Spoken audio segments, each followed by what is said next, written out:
So we're starting book 15, How They Came to Ithaca.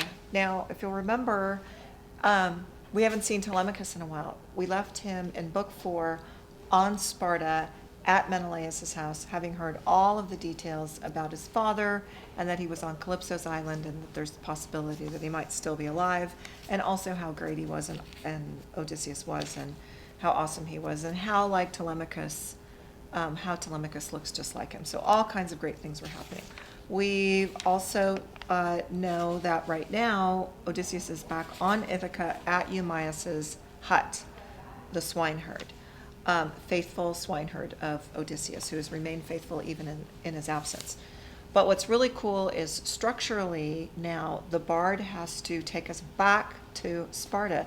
So remember that he left Telemachus on Sparta to then tell us what was currently and was concurrently happening with Telemachus going to visit Menelaus. Concurrently, Odysseus was on Calypso's island trying to get off, then getting off, then going to Scheria, telling a story of the Phaeacians, spending 4 hours recounting the last 10 years of his adventures trying to get home from Troy, or actually, just the first 3 years and then 7 years in captivity on Calypso's island.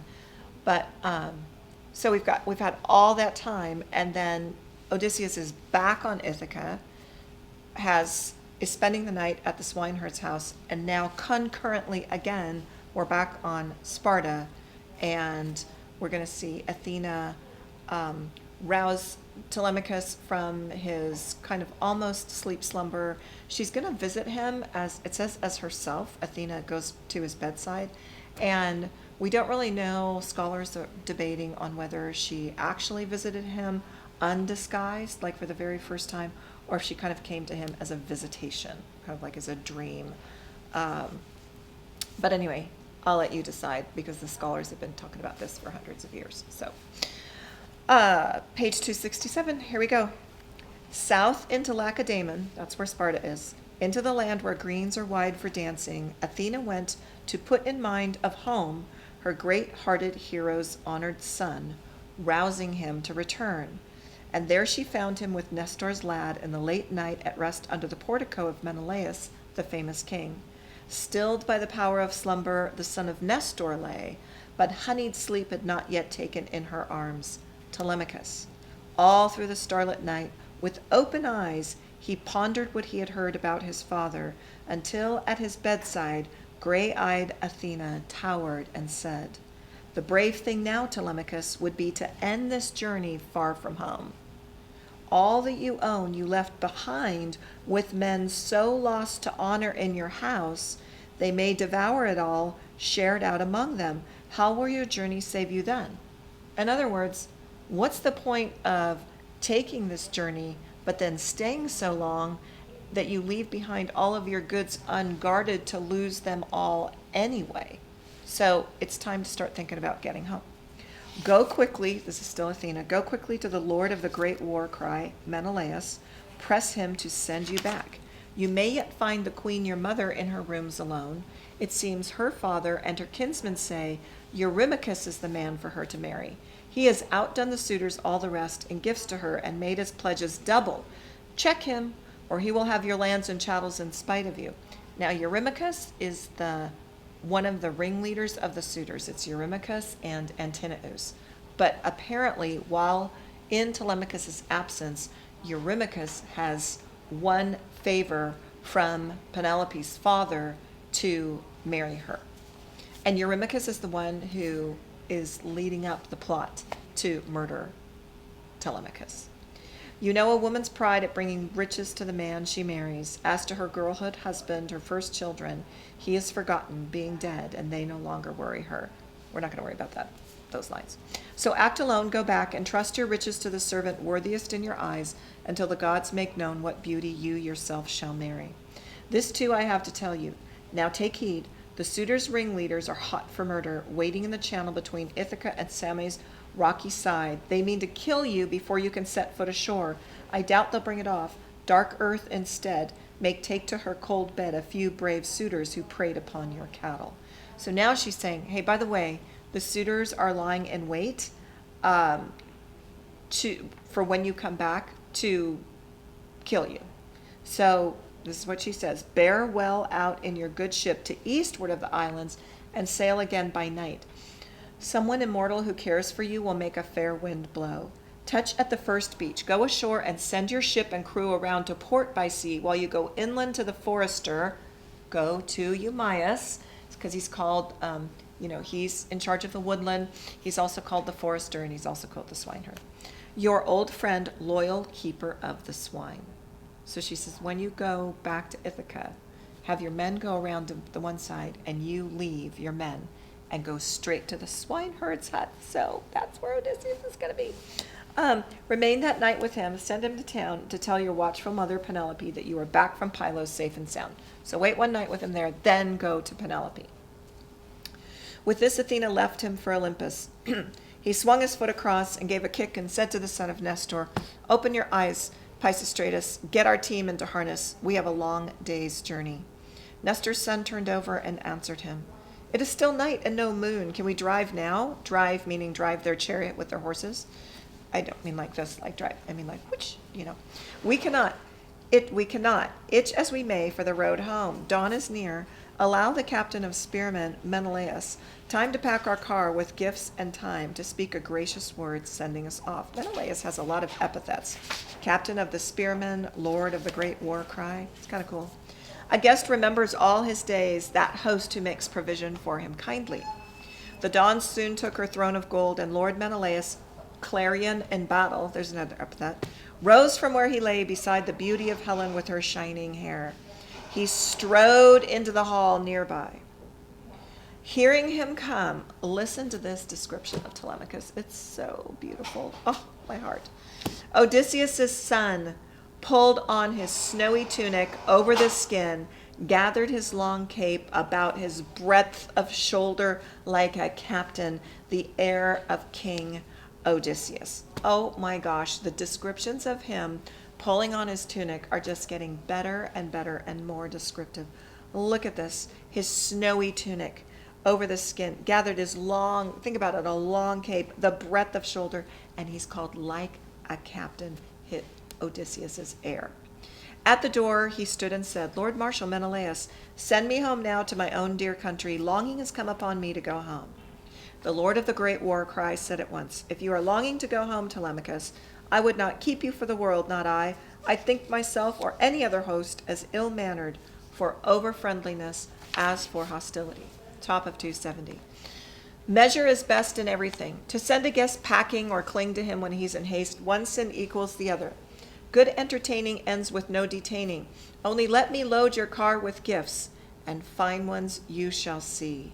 I'll bid the women set out breakfast from the larder stores. Honor and appetite will attend to both before a long day's journey overland.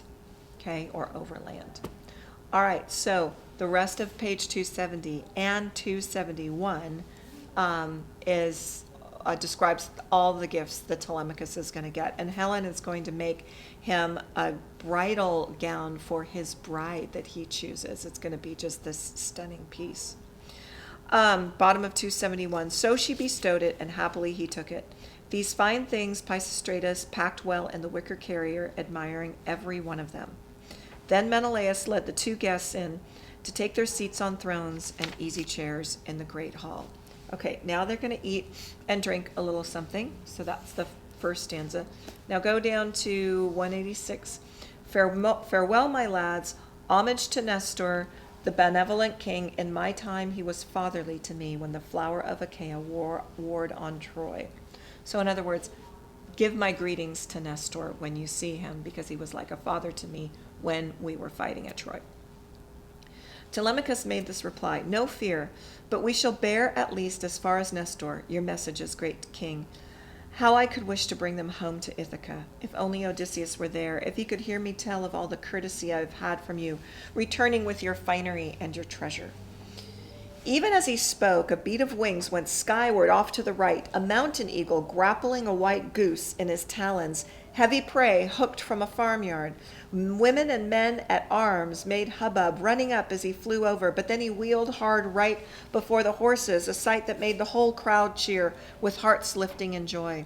Pisistratus called out, "Read us the sign, O Menelaus, Lord Marshal of Armies. Was the god revealing something thus to you or to ourselves?" At this, the old friend of the god of battle groped in his mind for the right thing to say, but regal Helen put in quickly. She's always stepping in to take the glory for herself, you know. "Listen, I can tell what the omen means, as light is given me, and as I see it point by point fulfilled. The beaked eagle flew from the wild mountain of his fathers to take for prey the tame house bird. Just so Odysseus, back from his hard trials and wandering, will soon come down in fury on his house. He may be there today, and a black hour he brings upon the suitors." Well, it's kind of funny because he is there today, so she gets it right. Telemachus gazed and said, "May Zeus, the Lord of Hera, make it so. In far off Ithaca all my life I shall invoke you as a goddess lady." He let the whip fall on the horses, and the restive mares broke forward at a canter through the town into the open country. Bottom of 273, they spend the night somewhere, then they move on to Pylos. Now at the top of 274, approaching Pylos' height at that day's end, Telemachus appealed to the son of Nestor. So they're getting closer to Pylos. And now this is what Telemachus is going to say. "Could you, I wonder, do a thing I'll tell you, supposing you agree? We take ourselves to be true friends in age alike, and bound by ties between our fathers, and now by partnership, and this is in this adventure. They've become really close friends. Prince, do not take me roundabout, but leave me at the ship, else the old king your father will detain me overnight for love of guests, when I should be at sea." The son of Nestor nodded, thinking swiftly how best he could oblige his friend. Here was his choice, to pull the team hard over along the beach till he could rein them in beside the ship. Unloading Menelaus' royal keepsakes into the stern sheets, he sang out, "Now for action, get aboard and call your men before I break the news at home and haul to father, who knows better the old man's heart than I." So the friends say goodbye to each other. Pisistratus helps get all the gifts loaded onto the ship. And because Telemachus, it's so nice because Telemachus is really eager to get home now. He realizes exactly what he needs to do. He needs to get back and make sure that the suitors haven't, made off with all of his goods or livestock or whatever. He needs to go back and protect what he has. So he doesn't want to stay at Pylos because if he goes to say goodbye to Nestor, then Nestor's going to say, "Oh, stay another night." And Telemachus is taking full responsibility. He needs to get back home. So they say goodbye, and then Pisistratus goes back to his home, and Telemachus is going to command the ship. Now remember, on the way from Ithaca to Pylos, Mentor was with him. So Mentor was doing a lot of the commanding. But now he's alone. Isn't that really cool? He left Ithaca needing a mentor, needing Athena, needing someone alongside him. But he's grown so much through his travels and the knowledge that he's gained that he's actually able to go home and command the ship on his own. And watch this. We're going to watch this in just a minute, by the way. On the way, as he's, actually go down to page 274. Getting everything ship-shape aboard this craft. Okay, line 270. We pull out now and put sea miles behind us. Okay, that's what he's saying to the men. The listening men obeyed him, climbing in to settle on their benches by the rowlocks where he stood watchful by the stern. He poured out offerings there and prayers to Athena. So not only is he going to command his own ship, but now he's actually also presenting offerings to Athena and praying to her, something that he didn't know before. So he's learned all of this. He's learned how to honor and respect the gods before he takes a trip. Now a strange man came up to him, an Easterner fresh from spilling blood in distant Argos, a hunted man. Okay, and he's gifted in prophecy because his father was also a wizard or kind of a prophet.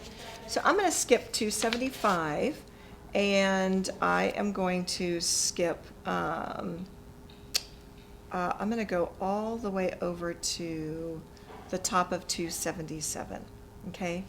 And the guy's name that is going to ask Telemachus if Telemachus will take him on his trip with him, his name is Theoclymenus. So he can read bird signs. He's a prophet. He seems like he's a younger guy. And he's fleeing for his life because he's killed his cousin. And why Telemachus feels confident enough to take him, I'm not sure. But if you read this, I'm sure you'll find out why he's okay about it. Top of 277. No two ways about it.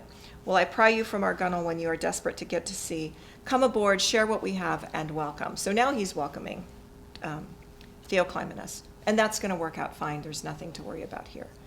He took the bronze-shod lance from the man's hand, laid it down full length on the deck, then swung his own weight after it aboard the cutter, taking position aft, making a place for Theoclymenus near him.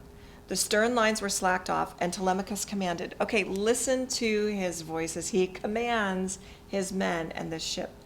Rig the mast, make sail. Nimbly they ran to push the fir pole high and step it firm amidships in the box, make fast the forestays, and hoist aloft the white sail on its halyards. A following wind came down from gray-eyed Athena, blowing brisk through heaven, and so steady the cutter lapped up miles of salt blue sea, passing round Kernoi, Abeam, and Chalcus estuary at sundown when the seaways all grew dark. Then by Athena's wind, borne on, the ship round Phae by night and coasted Elis, the green domain of the Epioi. Thence he put her head north toward the running pack of islets, wondering if by sailing wide he sheared off death or would be caught. One of the things that I think is so funny is at the very beginning, Athena says to him, perhaps some immortal will give you good sail, something like that. Go quickly.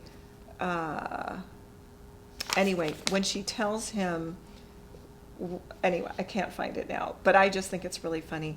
When she tells him where to go, she says, some immortal might give you good wind and good passage. Well, that's her right here on page 277.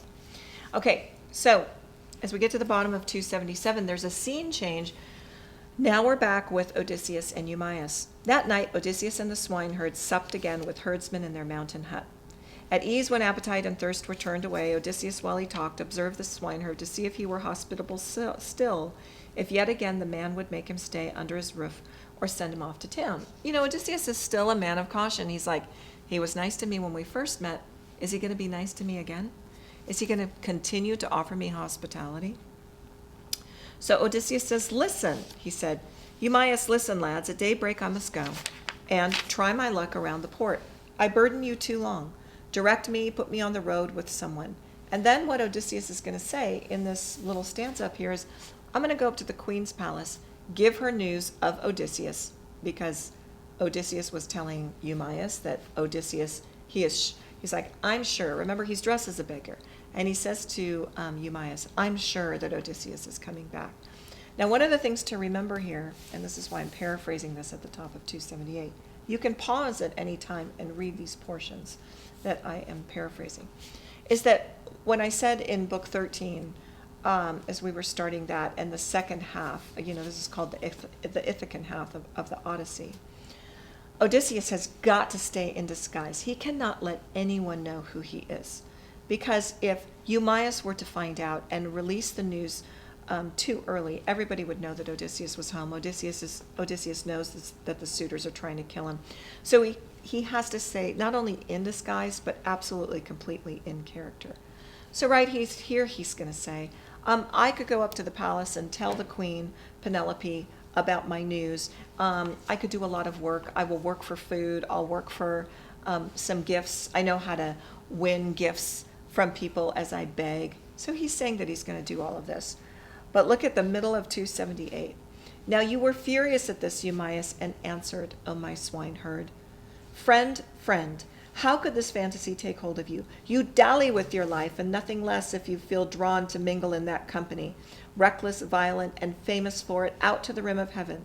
Slaves they have, but not like you. No, theirs are boys in fresh cloaks and tunics with pomade even on their sleek heads and pretty faces. Pomade is the hair product that you use to, make your hair all, men use it to make their hair all sleek and kind of, especially the unshorn Achaeans with the long hair. These are their minions with their tables gleam and groan under big roasts with loaves and wine. Stay with us here. No one is burdened by you, neither myself nor any of my hands. Wait here until Odysseus' son returns. You shall have clothing from him, cloak and tunic, and passage where your heart desires to go. Isn't that kind of cool? Just stay here. Don't be in such a hurry to leave, because as soon as Odysseus' son comes, he's going to take care of you. He'll give you the cloak you need. He'll give you a tunic, and he'll help you be on your way. And then at the bottom, the noble and enduring man replied, may you be dear to Zeus for this, Eumaeus. Top of 279, even as you are to me. It's still so nice to know for Odysseus' part that he's got someone who has remained faithful and loyal to him all of this time. He's going to ask here on page 279, can you tell me a little bit about my father? Not my father. Can you tell me a little bit about Odysseus' father, mother, and father? So right in the middle here, to this the rugged herdsman answered, that I can tell you. It is briefly told. Laertes lives. Remember, Laertes is Odysseus' father. But daily in his hall, he prays for the end of life and soul's delivery. Heartbroken as he is for a son long gone, and for his lady. Sorrow when she died, aged and enfeebled him like a green tree stricken. But pining for her son, her brilliant son, wore out her life. Okay, another heartache for Odysseus. One of the things that I mentioned at the beginning of book 13 when we started this second half is that where all the swashbuckling adventures would be happening in the first half, with all of these trips and monsters and all of that, just the whole second half just is filled with melancholy and sorrow and sadness and a weightiness. We can really feel Odysseus' absence here. And so here, and Odysseus is going to feel this pain fully. All of his trials, instead of being physical, are going to be emotional. He is going to have some physical trials here coming up, but such emotional trials. Again, he hears that his mother died, wearing out her life, waiting for him to come home. But then as soon as she died, his father, who was, had so much energy, he was like a green tree. Okay, remember all of our of work with metaphors? So he was like a green tree, so really vibrant. As soon as his wife died, Odysseus' mother, he was stricken immediately. He became old, aged, and enfeebled. He became feeble and frail and just old. And now he just prays for his life to be done and gone because he longs for his son so much. Okay, just really, really sad. So then he talks about how he came to the woodland, Eumaeus. He's going to say that he came to Ithaca right here as a small child, and that Laertes paid the ransom for him, and that he bought him as a small child as a servant, and that was done in those days. But we're going to hear more of the story. It's just coming up, and it's going to be really cool. But he was actually raised alongside, it looks like Odysseus had a sister, and so he was raised in the same household as Odysseus.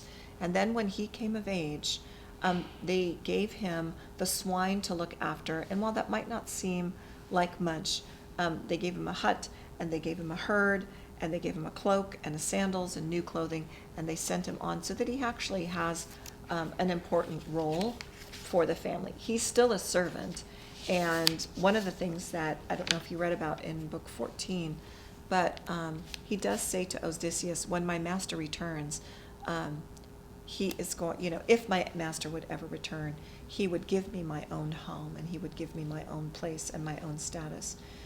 That's how close he and Odysseus were. And that's how much Odysseus valued him. But it also gives us a little hint that even the servants who were treated really well at that time still would like their own individuality, and they still would like to have their own home and their own life to live. Okay, so that's just a little hint there. But anyway, so at the top of 280, he is telling the story about how he was raised and then how he went to the woodland and was given the task of becoming the swineherd. And the great tactician answers in line 466. Well, you were still a child, I see, when exiled somehow from your parents' land. In other words, you arrived here in Ithaca, but you were a child?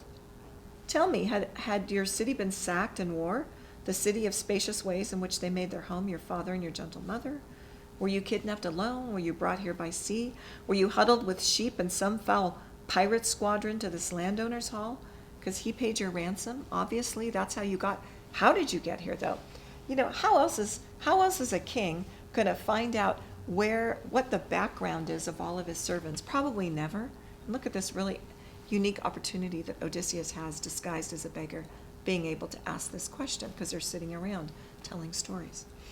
And as you know, Odysseus told that long story in book 14 to Eumaeus about he got to Ithaca. So now he's going to hear Eumaeus' story. The master of the woodland answered.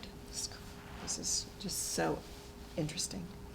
Friend, now that you've shown interest in that matter, attend me quietly, be at your ease, and drink your wine. These autumn nights are long, ample for storytelling and for sleep. You need not go to bed before the hour. Sleeping from dusk to dawn's a dull affair. Let any other here who wishes, though, retire to rest. At daybreak, let him breakfast and take the king's own swine into the wilderness. Here's a tight roof. We'll drink on, you and I, and ease our hearts of hardships we remember, sharing old times. In later days, a man can find a charm in old adversity, exile, and pain. That's a beautiful little line. In later days, like when it's all past, in the later days of a man can find charm in old adversity, exile, and pain.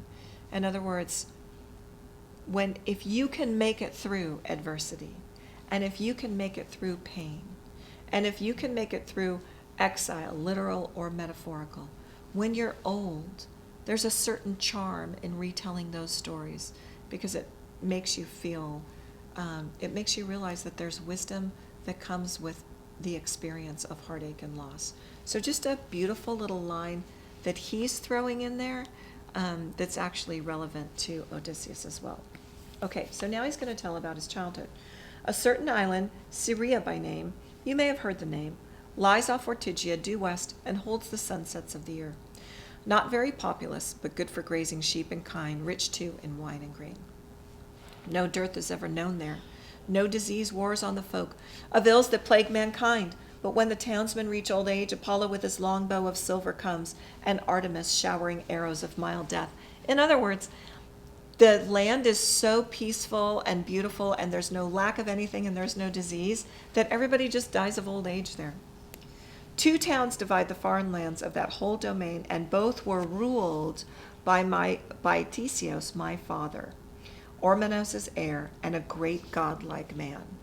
So we know that Eumaeus has this great father who's the lord of all of these lands and a godlike man. So probably not only God honoring and God fearing, but also somebody really great and well respected. So that's his father. All right, well, let's hear more. Now, one day, some of those renowned seafaring men, sea dogs, Phoenicians, came ashore with bags of goods for trading. Father had in our household a woman of Phoenicia. All right, so sea dogs come from Phoenicia, but a woman from Phoenicia was a servant in his father's household. A handsome one and highly skilled she was.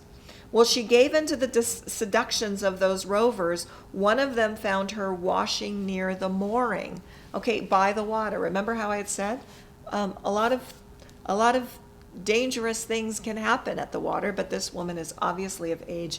She's down there at the mooring. One of them found her washing near the mooring and lay with her, making such love to her as women and their frailty are confused by, even the best of them. So they had a little fling there, right there on the beach.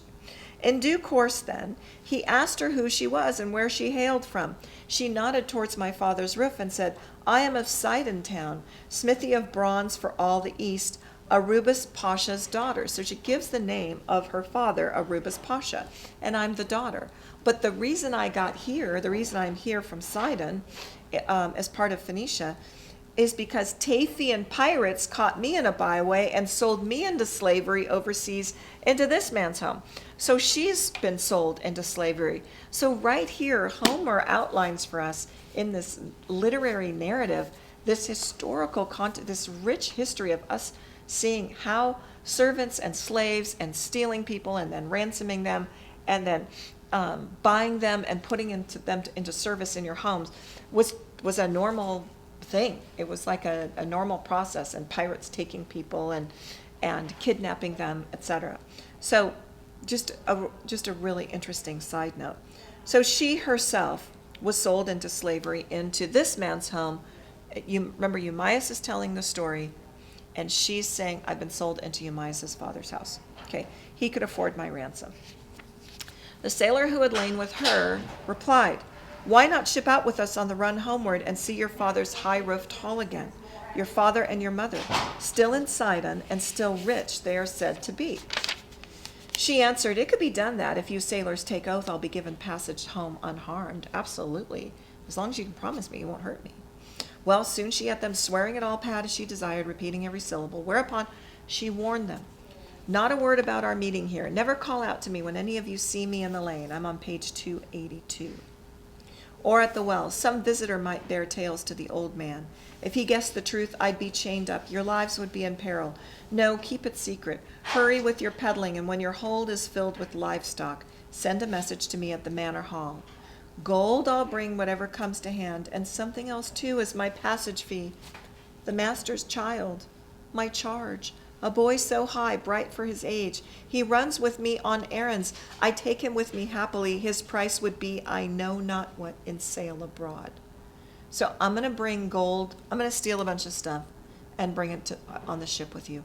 But you know what else will get you a lot of money? Is if I bring the master's son. So I'll kidnap him and bring him with me, and then you can sell him somewhere, and that'll bring you your money, and then that way she's going to pay for her passage back home. Yeah, pretty sad. So remember, Eumaeus is telling this story about himself as a small child. Her bargain made, she went back to the manor, but they were on the island all that year, getting by trade a cargo of cattle, until the ship at length being laden full, ready for sea, they sent a messenger to the Phoenician woman. Shrewd he was, this fellow who came round my father's hall, showing a golden chain all strung with amber, a necklace. Maids in waiting and my mother passed it from hand to hand, admiring it, engaging they would buy it. But that dodger, as soon as he had caught the woman's eye and nodded, slipped away to join the ship. She took my hand and led me through the court into the portico. So there he is, little Eumaeus, holding the hand of the nursemaid or the caretaker or the person who's supposed to be in charge of him. And he's just innocently taking her hand, walking through the great hall and the portico of his father's house. There by luck she found wine cups and tables still in place, for father's attendant counselors had dined just now before they went to the assembly. Quickly she hid 3 goblets in her bellying dress to carry with her, while I tagged along in my bewilderment. The sun went down and all the lanes grew dark as we descended, skirting the harbor in our haste to where those traders of Phoenicia held their ship. All went aboard at once and put to sea. I'm on line 570, page 283. Taking the 2 of us. A favoring wind blew from the power of heaven. We sailed on 6 nights and days without event. Then Zeus, the son of Cronus, added 1 more noon, and sudden arrows from Artemis pierced the woman's heart. So she must have died of a heart attack. Stone dead, she dropped. She dropped right there into the sloshing bilge, the way a tern plummets. So the way a bird just plummets into the water, that's how she dropped into the bottom of the boat. The sailors heaved her over the boat, into the ocean, as tender pickings for the seals and fish. Now I was left in dread alone, while wind and current bore them on to Ithaca. Laertes purchased me, and that was the way I first laid eyes upon this land. Okay, talk about a sad story.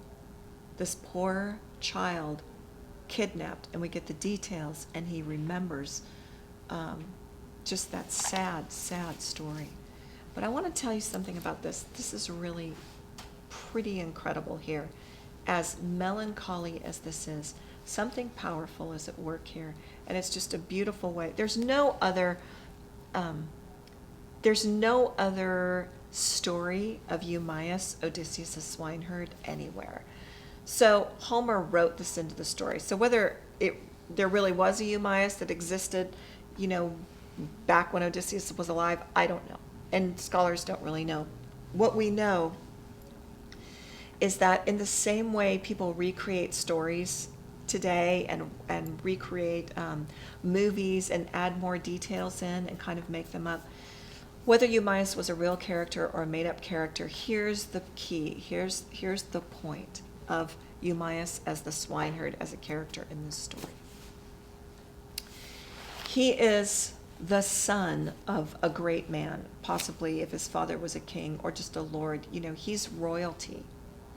And when it comes to Xenia, one of the things that I mentioned when we were talking about book 13 and 14, well, especially in book 14, is that Xenia operates where when you're traveling from town to town back in that day and you need a place to stay, you know, no Airbnbs, no hotels or whatever, you just have to go to a house.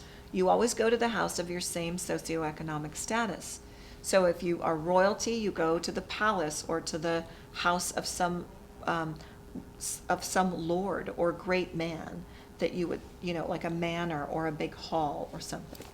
But if you were a shepherd or a swineherd or a beggar, you would go ask for food and a place to stay at that house, okay, at the house of someone of your same socioeconomic status. So it's really beautiful here about what Homer has done, is that he has created Xenia on two different levels. In other words, you have a swineherd providing Xenia for a beggar, and then you have the royal son Eumaeus, son of his great father, providing Xenia for the king, Odysseus. So you have Xenia operating at the highest socioeconomic level, and you have Xenia operating at the lowest socioeconomic level in this one encounter and conversation and relational dynamic between these two men. Absolutely beautiful. Odysseus the kingly man replied, Odysseus the kingly man replied, "You roused my pity telling what you endured when you were young. But surely Zeus put good alongside ill. Torn from your own far home, you had the luck to come into a kind man's service, generous with food and drink. And a good life you lead, unlike my own, all spent in barren roaming from one country to the next till now." So the two men talked on into the night, leaving few hours for sleep before the dawn stepped up to her bright chair. Page 284. Now we're back on the ship that's bringing Telemachus. Okay, again, all of this happening concurrently. The ship now drifting under the island lee, Telemachus' companions took in sail and mast, unshipped the oars, and rowed ashore. They moored her stern by the stout hawser lines, tossed out the bowstones, and waded in beyond the wash of ripples to mix their wine and cook their morning meal. When they had turned back hunger and thirst, Telemachus arose to give the order of the day. Look at him just commanding everybody. I love it. "Pull for the town," he said, "and berth our ship while I go inland across country. Later this evening, after looking at my farms, I'll join you in the city. When day comes, I hope to celebrate our crossing, feasting everyone on good red meat and wine." His noble passenger, Theoclymenus, now asked, "What is to me, my dear young fellow? Where shall I go? Will I find lodging here with someone of the lords, or stony Ithaca, or go straight to your mother's hall and yours?" He's like, don't go there, because the suitors, it's not a good place to go. So at the top of 285, he says that Zeus on Olympus only knows if some dark hour for them those suitors will intervene. So he explains how bad it is back at his hall. And then right then, look at what happens. As he's explaining, the words were barely spoken when a hawk, Apollo's courier, flew up on the right, clutching a dove and plucking her, so feathers floated down to the ground between Telemachus and the moored cutter, or the ship. Cutter is another name for ship. Theoclymenus called him apart and gripped his hand, whispering, "A god spoke in this bird sign on the right. I knew it when I saw the hawk fly over us. There is no kinglier house than yours, Telemachus, here in the realm of Ithaca. Your family will be in power forever." So here, after telling him about what's happening back at the house with the suitors taking over, Zeus sends the bird sign. Theoclymenus reads the bird sign to say, no, your house will be in power forever, Telemachus. You have no need to worry. The young prince, clear in spirit, how can you imagine how encouraging that is? Answered, be it so, friend, as you say, and may you know as well the friendship of my house and many gifts from me, so everyone may call you fortunate. He called a trusted crewman named Piraeus and said to him, Piraeus, son of Clydios, can I rely on you again as ever, most of all the friends who sailed with me to Pylos? Take this man home with you, take care of him, treat him with honor till I come.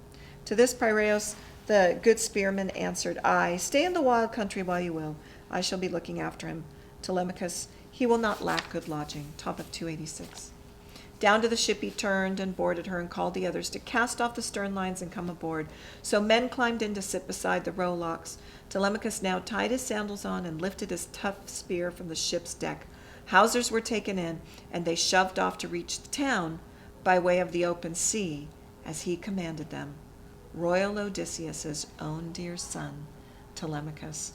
What's so interesting, just right there in that moment, we have Odysseus and Telemachus' son mentioned together right there in the same breath, as if it's the most natural thing for the two of them to be mentioned together. Royal Odysseus' own dear son, Telemachus. And when I say mentioned together, that Telemachus, his epithet is now Royal Odysseus' own dear son.